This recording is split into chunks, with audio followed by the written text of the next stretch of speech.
One thing you gotta understand about men is that they will not pursue you if they feel like they are not worthy of you. They will self-sabotage because they feel like what you bring to the table, like they cannot match up to that. If they feel like you're too smart, too ambitious, too anything, and they can't match up, they will self-sabotage. So before you think that you're the problem, what did I do wrong? No. It's almost like, what did you do right?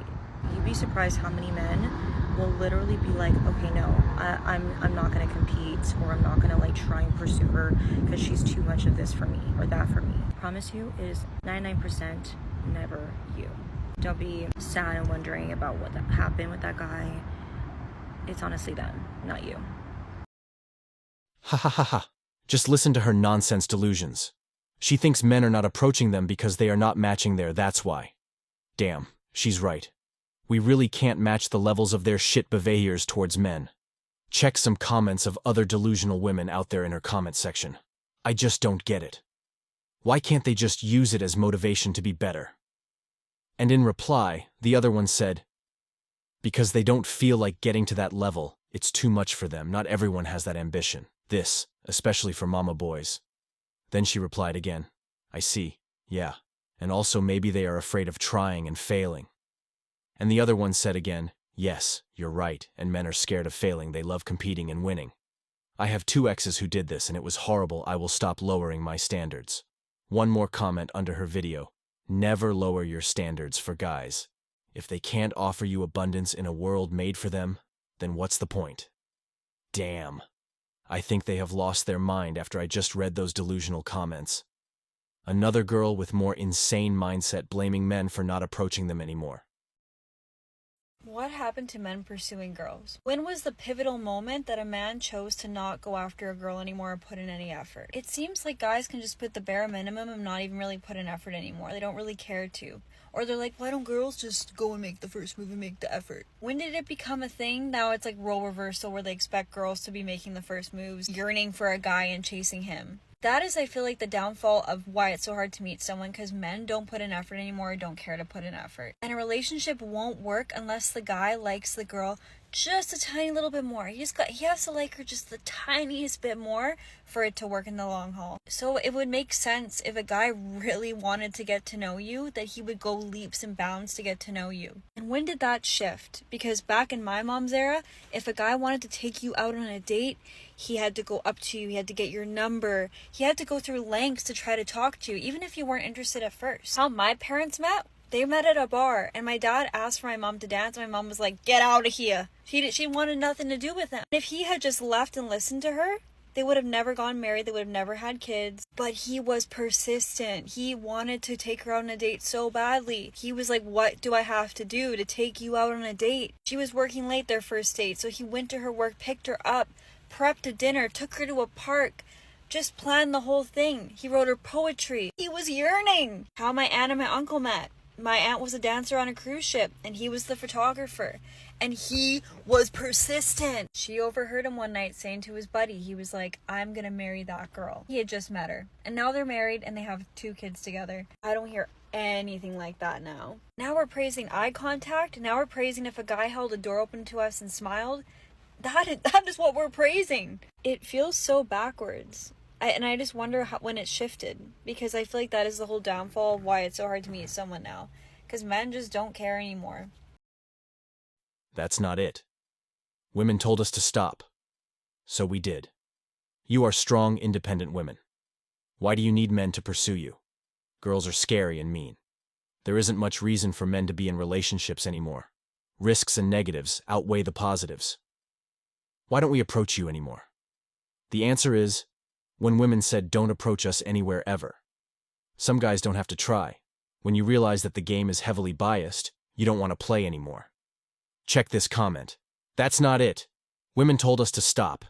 So we did. Real men didn't stop, and those fellas go to jail. Unfortunate that the few messed it up for the many. Honestly, approaching women isn't worth it. Good luck with the bear, okay? The dating wars are on, and no one will drop the sword. Or are they? Well, let's put it this way. There are a lot of swords, and other objects, waving. But more and more of the warriors on the masculine side are choosing a different strategy. They're opting out. You'd think that would immediately make them losers, right? If that's the case, why are women mad as hell when men choose to quit dating? The main, but superficial reason is obvious. It's a knee-jerk reaction to rejection. Can someone please explain that back in the day when I was like a solid 3, guys wanted to date me, and now that I'm like less of a 3 and more of like a 6, like they just want to use me.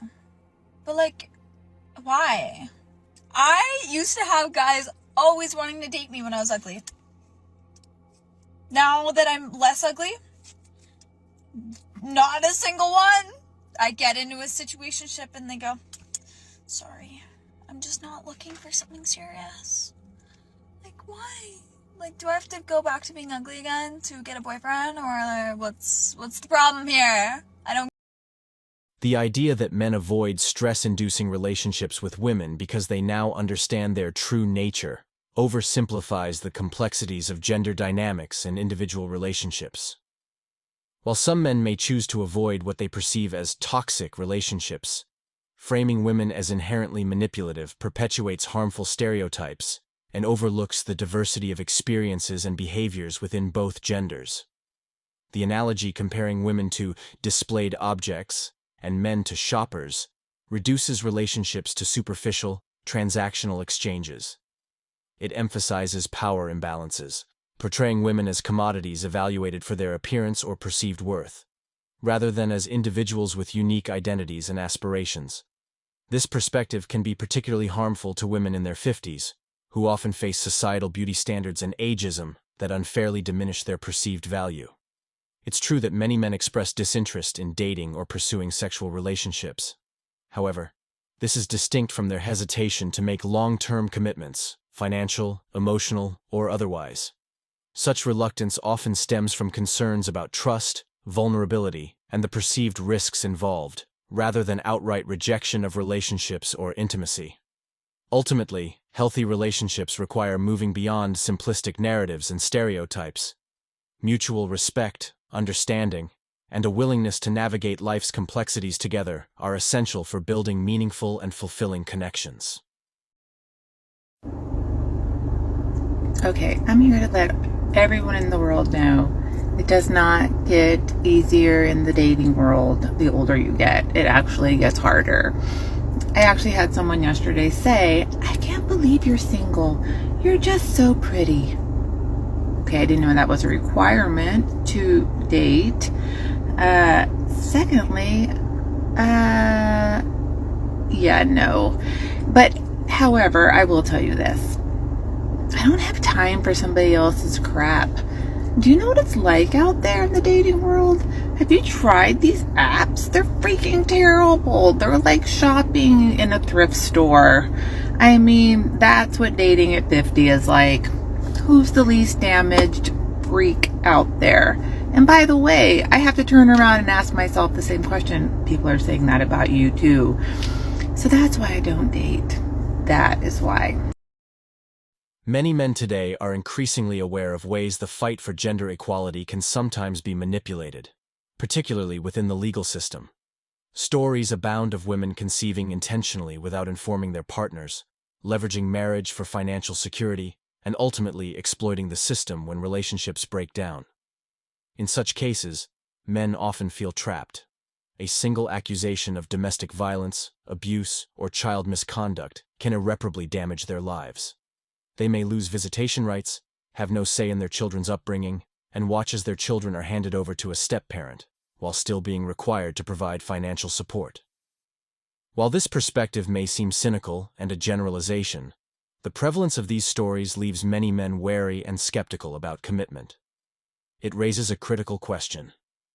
If women don't want to be ignored or controlled, what should men do? A wise pastor once said, "Rules without relationship create rebellion." This underscores an important truth. Men's instinct to fix and control is not the same as a woman's need for love and care. These are two different dynamics that must be understood for relationships to thrive. Yes, women appreciate a man who can love and protect, the classic knight on the white stallion. However, they also want the freedom to ride alongside on their own white horse. A boost into the saddle is welcomed, but they don't need someone else to take the reins. Women value independence and are fully capable of galloping on their own. Subtle forms of control can also manifest as helplessness, where a man relies excessively on a woman's maternal instincts. While women may initially respond to this dynamic out of care, over time, it becomes restrictive. Control, in any form, ultimately feels disempowering and stifling. True partnership thrives when both individuals respect each other's autonomy, foster mutual support, and avoid dynamics that undermine the other's freedom to grow and thrive. It's about riding side by side, with mutual respect and understanding leading the way. And that concludes today's discussion on MGTOW voice. Don't forget to like, subscribe, and hit that notification bell to stay updated on future videos. Share your thoughts in the comments below, and I'll see you all in the next video.